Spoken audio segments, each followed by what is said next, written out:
Boy, it's really warm out here today. I don't know. It's just a really hot morning or afternoon. Okay, here's our giant coleus here in the corner. You know, I keep nipping the blossoms off of this because it makes for a stronger plant. I don't have anything against them, but and I miss a lot of them because I just can't see them, but when they put out all this energy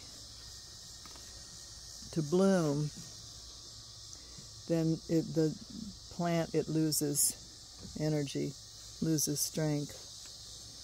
So I always try to, if that's what I'm interested in, you know, getting the plant to stay bushy and healthy, I always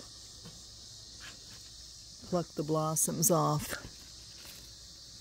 and it keeps the plant itself, all the energy going to the plant and the leaves and everything. The grasshoppers have been chewing at these. This is grasshopper season. As Katie would tell you, when we were here for a while, many years ago, the grass got long and the grasshoppers, we'd go outside, the grasshoppers would get under our clothes. There's those beautiful. I just kind of stuck them in there just for, I didn't have any place else to put them. And that really looks nice. These are just beautiful hanging out here. When the people come down the lane, you know, this is what they see here. It's really hot out here. I'm glad I watered last night, because especially now, as the sun comes around and it begins to cool off, after the sun goes around far enough, this will all be in shade. I haven't paid much attention to this except to water it. These are some plants, they're supposed to be called, I think they're called pinks, but that doesn't make sense. But anyway, they're bushy and they're supposed to get long stems with pink, like, looks almost like clover or something like that on the end of them. But I think they only bloom in the spring, so they can stay in there all winter and then they'll bloom again next spring. These are those vincas. They're just so happy. And here again are some more vincas. This is that Mandevilla plant that I just bought on a whim, and man, that thing is just gorgeous. Sarah said she can't ever get hers to bloom, but man, this thing just took off. And here's some more vincas. These white things are vincas, and this little plant here is called a polka dot plant, and they have it with pink or they have it with white. I used to get these for Katie when she was little, and I just never, I misunderstood what they're supposed to look like, because this isn't what I ever thought they'd look like at all, but it's what they do. Down here is some more vincas, because you know I got a bunch of them. I put these in here thinking they would surely not survive, but obviously they did. Here are some impatiens. The pot I put them in it's way too small, so I have to keep it in water all the time. Here's this little plant. It's a begonia that I found growing in the mulch. And I believe this is a chrysanthemum, but I'm just going to have to wait and see what happens. I use that Google snapshot thing that Glenn told us about, and all of the pictures say it's a chrysanthemum. So here's this beautiful red pot. This is the pot. It's like 40 years old now almost. And it's got all different colors of impatiens in it. Man, is that beautiful.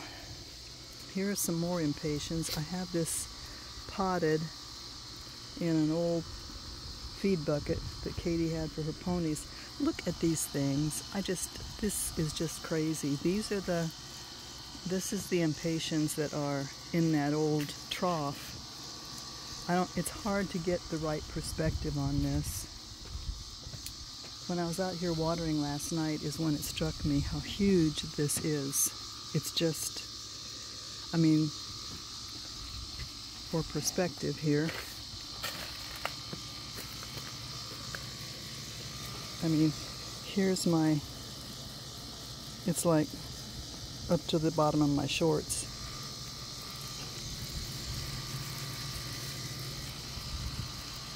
I still feel like the red is a little taller than the white, but it could just be perspective. Okay, here's some more. This is another, this was that tiny little plant that you said you felt so sorry for it because it was so lonely. When I planted it in the pot, coleus, and I keep feeling like I see a blossom. Obviously it's happy. It got happy. And here's this beautiful red impatient at the bottom of it. That's just one plant. Just one plant. They just love this side of the house. Here's another one of those polka dot plants. This one looks healthier. I tend to think maybe it likes a little more shade. Have to remember that. Here's some more. These are the ones I planted in that Makita toolbox. You drilled holes in the bottom, and I think there's a little coxcomb under there, but he's being totally overwhelmed by the impatiens. These here, I still never did figure out what these are. I found them at Walmart and felt sorry for them, and I brought them home and planted them in this other toolbox. And I think I know what this is, but I think it needs more sun. I think it's supposed to have red leaves and yellow leaves and purple leaves, and this little thing, I don't know what this thing is, but it blooms pretty little, happy little yellow flowers. So that's it over here, and then here's our geraniums, which have done so well this year. This reminds me of Dr. Wells. He always had such beautiful geraniums in front of his office. And these air ferns, or whatever they're called here, I'm real happy with the way these look together. I think they just look real pretty together. And real healthy. Not too much sun. Sarah told me geraniums don't need a lot of sun, so I did the right thing. Here's some more moss roses. These are succulent. They look beautiful. They close up at night. Here's another little pot of moss roses. Here is a vinca, and I don't know what that's doing there alone. I can't remember what I did. This coxcomb is amazing. What a beautiful color for fall. They come in all different colors: purple, yellow, orange, red. I've only seen orange, red, and yellow around here. Here's a vinca, another coxcomb. There's another vinca. So that's what's over here. And then on the south side, over here,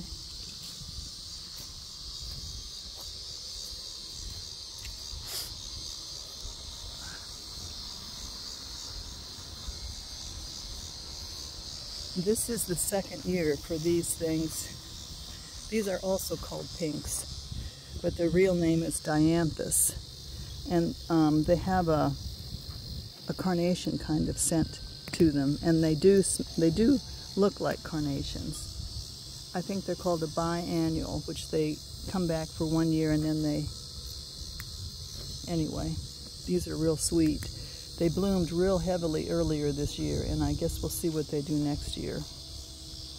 Over here are some more moss roses. Just love these things. They did really well in this location this year. That's that old laundry sink that we have. This is an old feeding bowl. It was here when we moved here, which was 30 years ago now. And it's obviously it used to be somebody's kitchen pot, but then they turned it into a dog bowl, and now I've got it for a planter. Beautiful colors with these moss roses. And then over here, this is called a lantana, and it's a perennial. and it has, it's supposed to have, you know, pink and yellow, but for some reason it's mostly pink this year. That's an old toilet that came out of our camper. I found it out in the shed. But it's very healthy, very lush. I'm not sure if I should have fertilized it more or what, but one of the gals at church said that her mother had this in the ground, and it spread all over the place, and every year it was beautiful. It had like a carpet of pink and yellow flowers. And lantana comes in other colors as well, not just pink and yellow, but they're all they're all bicolor flowers. Dwayne doesn't weed eat this. I think he thinks it's a plant, but it's that old stump, and I guess I should tell him the next time he comes he can do that. But see how nice everything looks. They did a good job, him and Melvin, yesterday. Such a blessing. Look at all this stuff over here. This is always so bad, so hard to get back in here to turn the water off and on. Here's our fan going for the basement here. I sit over here with Stink in the morning. It's shady. I sit on this side of the house and put my coffee right here and sit on my chair, and she rolls around in the dirt and runs around out here a little bit.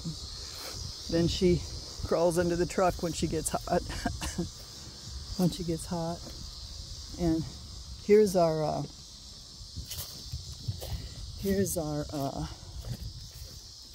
old-fashioned clematis. I used to have it.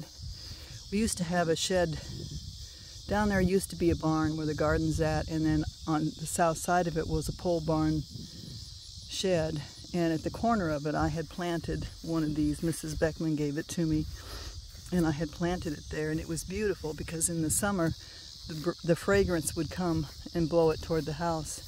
There's your little weather station, by the way. Look at that go. But then when the fire came, it burnt everything down and it killed it. Well, then Mrs. Beckman gave me another one of these when we came back from Indiana. And the bees love it, the butterflies love it. We're doing our part for honey here, and they smell delicious. Let's look at your little weather station buzzing away up here. There's not much of a breeze, just a gentle, light little breeze.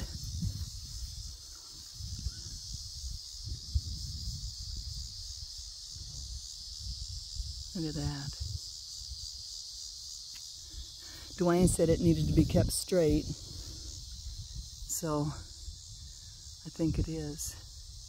This is a rose bush that Katie and Glenn gave me, and it blooms real profusely at times. Right now, it's not as profuse, but it's got pretty orange blossoms. These are older ones. When they die, they get pale. Such a fragrance. Oh my gosh. Smells so sweet. Just smells so sweet. Of course, the pineys and the surprise lilies have bloomed and gone away. The Rose of Sharon at the front of the drive there came from a seed that I brought from the Trenton house, which was 30 years ago, and it blooms around this time of year. You see it every time you leave the driveway.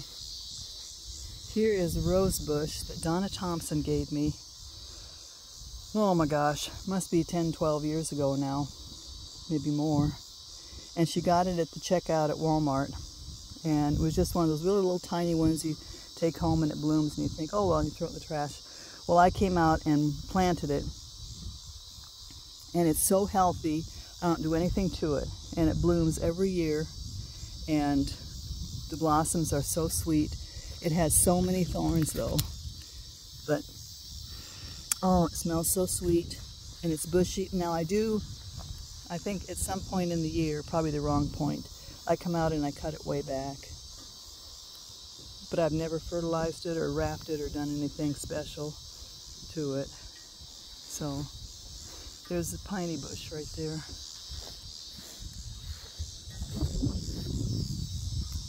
So that's it. It's looking nice out here. It's a beautiful, there's a tree that Katie planted to give us shade on the house because we knew that old maple tree was going to come down. It's doing its job. It's doing a good job.